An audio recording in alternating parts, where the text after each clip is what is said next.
¿Alguna vez han pensado qué pasaría si se descubre algo que puede salvar miles de vidas, pero nadie, absolutamente nadie, nos cree? Pues esa es la increíble y trágica historia de un médico del siglo XIX.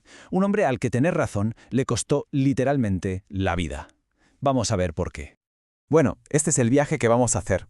Empezamos con un misterio de vida o muerte en una maternidad. Seguimos con la obsesión de un médico por resolverlo. Veremos cómo llegó una hipótesis revolucionaria, por qué se la tiraron por tierra y finalmente cómo la historia le acabó dando la razón, aunque demasiado tarde. A ver, situémonos. Estamos en Viena, década de 1840. El Hospital General es la joya de la corona de la medicina europea, un sitio de muchísimo prestigio. Pero ojo, su ala de maternidad esconde un secreto terrible. Para muchísimas mujeres, dar a luz allí era básicamente una sentencia de muerte. La cifra es brutal. Un 18%. En los peores meses, casi 1 de cada 5 mujeres que daban a luz en el pabellón atendido por médicos moría. Y no por complicaciones en el parto, ¿no? Morían después, de una fiebre espantosa y misteriosa que llamaban fiebre puerperal. Y aquí es donde la cosa se pone realmente extraña. El hospital tenía 2 pabellones de maternidad. Uno, llevado por matronas, donde la mortalidad era de un 3%, más o menos. Pero el otro, el de los médicos y los estudiantes de medicina, la cifra se disparaba por encima del 9%. Era 3 veces más peligroso. La pregunta era obvia. ¿Por qué? Pues este enigma, este rompecabezas mortal, se convirtió en la absoluta obsesión de un médico húngaro, joven y brillante, llamado Ignaz Semmelweis. Semmelweis se negó a aceptar que esas muertes fueran, gajes del oficio. Se puso a investigar como un detective, de forma súper metódica, y fue descartando una por una todas las teorías que corrían en la época. La primera idea era que se trataba de influencias atmosféricas, como una especie de aire malo, una epidemia. Pero Semmelweis pensó, a ver, si fuera una epidemia de verdad, ¿por qué solo afecta a un pabellón? No tenía ningún sentido. Habría afectado a los 2 y seguramente a toda la ciudad de Viena. Venga, siguiente hipótesis. El hacinamiento. Pues tampoco.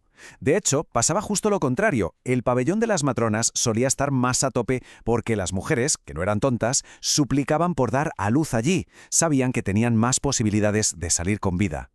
Se llegó a probar incluso una teoría que hoy nos parece rarísima. Se pensó que quizás era por el miedo que les daba a las mujeres ver pasar al cura con la campanilla para dar la extremunción.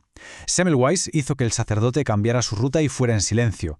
El resultado, las muertes siguieron exactamente igual.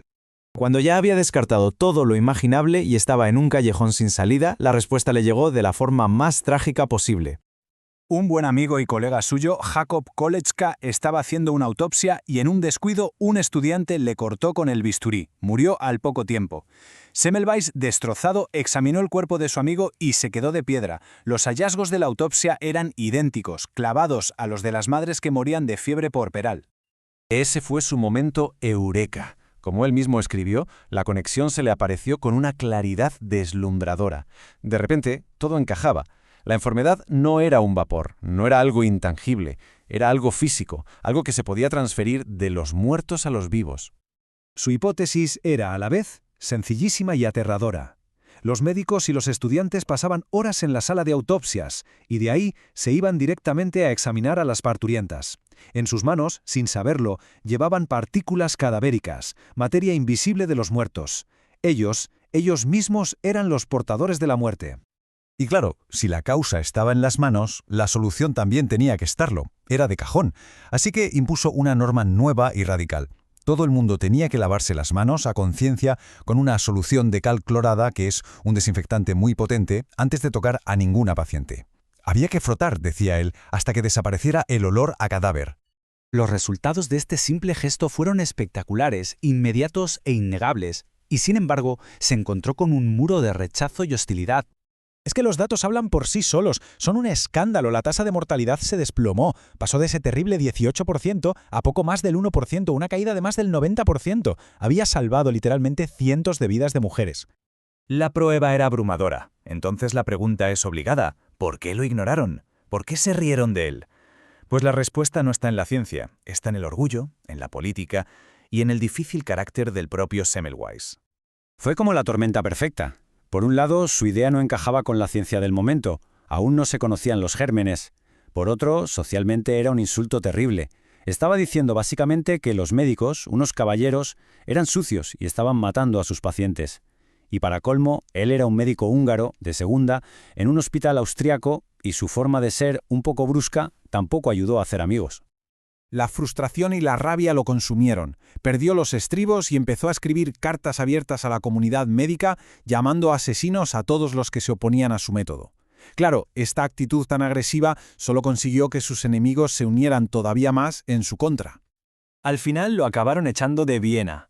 Su vida se convirtió en una espiral de amargura y tragedia, justo antes de que el tiempo le diera la razón. Completamente hundido por el rechazo, sufrió una crisis nerviosa.